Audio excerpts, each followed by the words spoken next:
Potengera ndi schedule imene ndithu ku parliament anatulusa imaonesa zonena kuti pa 27 October kufika pa 28 ndi madate amene ndithu aphungu amene asankhidwa pa chisankhochi chinachitika pa 16 September 2025 akwena ndithu kuyamba kulumbira kusimikiza zonena kuti akuvomereza responsibility yotumikira ndithu nzika za dziko la Malawi maka ndithu kumene ku parliament. Ndiye zikatha zimezi akwena kukhala mwambo onena kuti asankhe ndithu speaker wa nyumba ya malamulo, second deputy speaker komanso ndiye kuti first deputy speaker kumeneko. Ndiye paja ndithu zipani zakhala zikupereka mayina a anthu komanso anthu ena ndithu makaphungu ena akhala kuonesa chidwi ndi maudindo osiyanasiyana maka ndithu pa maudindo atatu amenewa: speaker of parliament, deputy speaker komanso second deputy speaker. Ndiye paja parliament imene ndiyoyamba ndithu mu chaka cha 2025 ikathera mu chaka cha 2030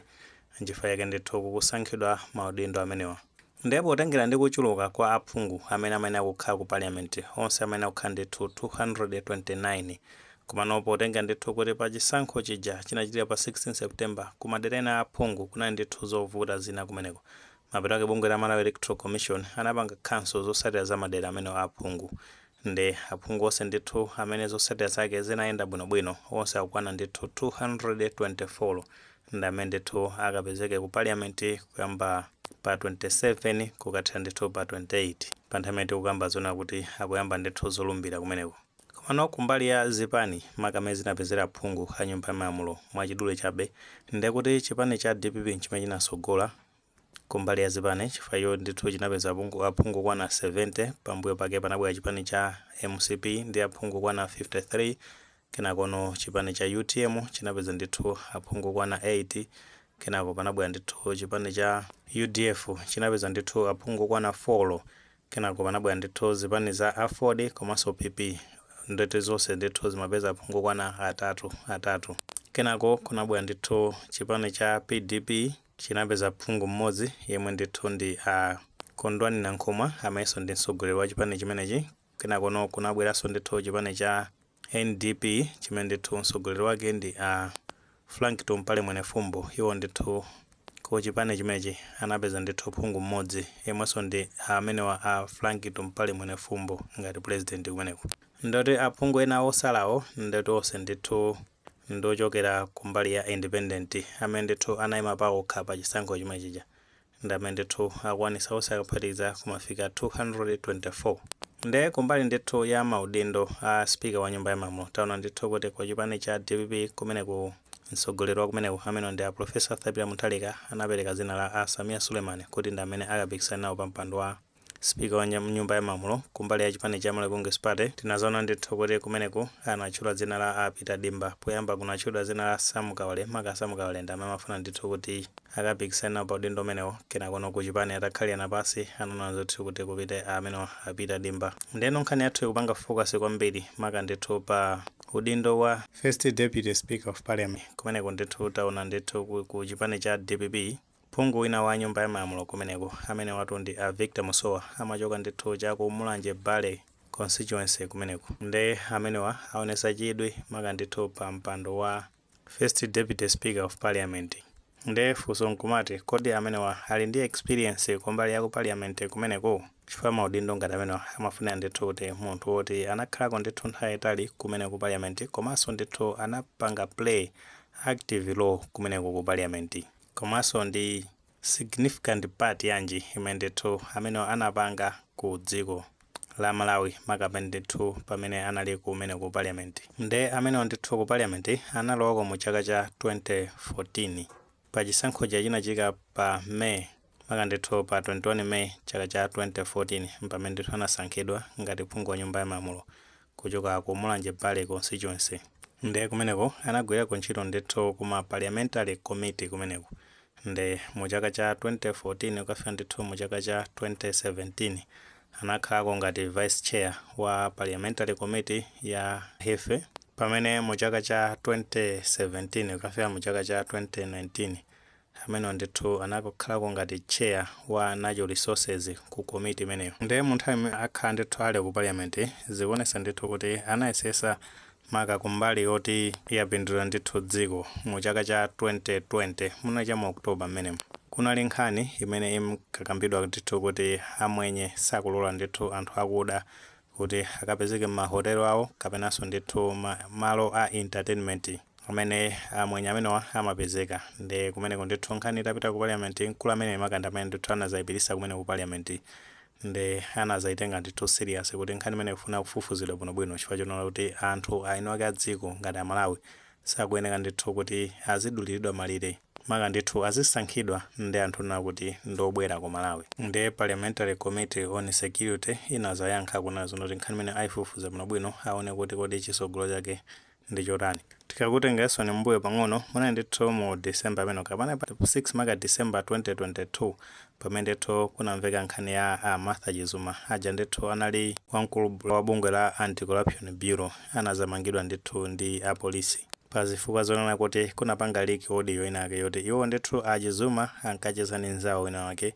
ndi mu audio imene amazafotokoza maka ndithu milandu imene akuluakulu a chipani cholamula cha Malawi Congress Party komanso ndithu amabwalo a milandu ndi ena otero amakhuzidwa ndi nkhani zakatangale ndi ziphuphu mmene zimakhala ndithu ku dziko la Malawi. Ndipo sati audio imeneyo tinaona ndithu kuti Stephen Kayuni amene anali ndithu DPP mu nthawi imeneyo anazapezeka zonena kuti ndi amene alamula kuti apolisi akawamange amenewo.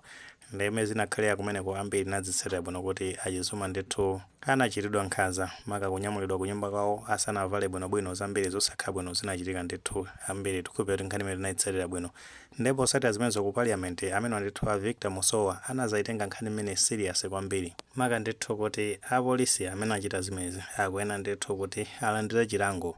kusonyeza ndithu kuti amayimira nzika maka ndithu upanga defend nzika maka zakumana ndithu ndi treatment yosakhala bwino kumbali ya boma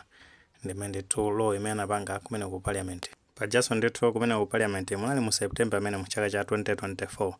iwo ndithu anazazuzula makaphungu amene amangokhala chete kumeneko makaponena zona kuti aphungu amene ngati apitirize zinthu zimenezo pakuona ndithu kuti padusisidwe ndondomeko kuti akapitirira kupanga zimenezo kwa zaka zitatu akuyenera zoti aphungu amene asazabwereso ku parliament chifukwa ntchito ya aphungu kumeneko ndi othandizana kuti akambirane zinthu zimene zingathandize dziko la Malawi osati azingopita kumene kuja kumangoja ndithu allowance. Phungu wina aliyense akuyenera ndithu kumapanga contribute kumeneko. Kumbali ya kuchipani amaoneka ndithu kuti ali loyal kumbali ndithu ya chipani chimene cha DPP from kampeni yonse amaoneka ndithu kuti amene amapanga side ndi chipani chawo cha DPP. Komano kumbali ya maphunziro ndithu kuziwa bwinobwino ma details ake komabe kutengera ndi constitution maka ndithu pa section 53 imanena zona kuti aphungu amene asankhidwa ku parliament kumeneko ndi amene ndithu amatha kusankhana kuti apeze speaker komanso ndithu first and second deputy speaker of parliament. Komano sinapange specify maka ndithu kuti maphunziro ake akuyenera kukhala kutani komano in general overall pajama zakamba zonena kuti entry qualification ndi kuti aphungu a nyumba ya malamulo amene ndithu kuti akhale ndi certificate ya form 4. Paja parliament ya Thai amene ndithu anali speaker wa nyumba ya malamulo kumeneko anali Catherine Gordhan Hala ndi kuti first deputy speaker anali ndithu Madaliso Kazombo onse ndithu amachokera ku chipani cholamula